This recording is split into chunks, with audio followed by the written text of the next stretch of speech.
Hello friends, it's so nice to see you. You might be wondering, what is a nice Jewish boy doing standing in a Presbyterian chapel sanctuary in front of all things a Christmas tree? This wonderful church that over the course of a year took us in, provided us with such hospitality and welcome. I've come back here at this season to talk about Christmas, and in particular to talk about how we as Jews might approach this holiday. Two thoughts around it. First of all, as you all know, we are living in an incredibly divided world.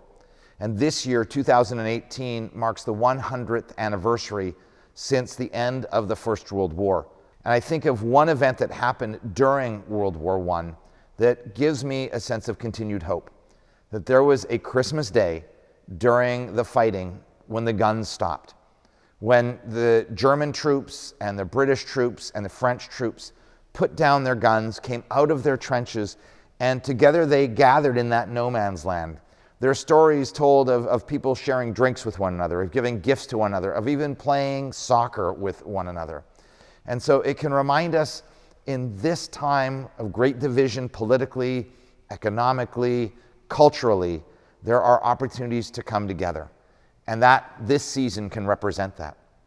And so too, my friends, I think about us as a Jewish community, how we have been embraced by our non-Jewish community and how we in turn can do the same. We live in a world today where divisions, religious divisions, seem to be dissolving.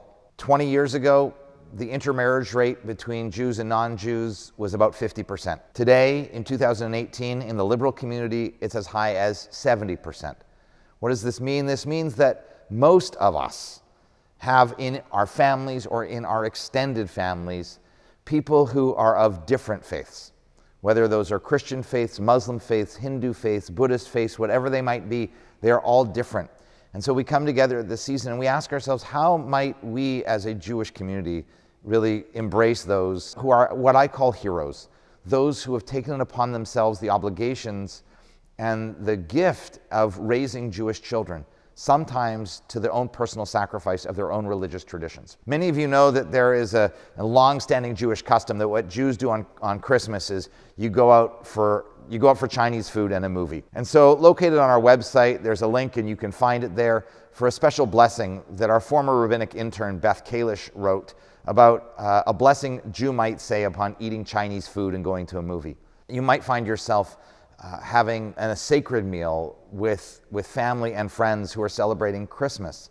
And so too on our website is another blessing that a Jew might say upon having a Christmas meal with family and friends.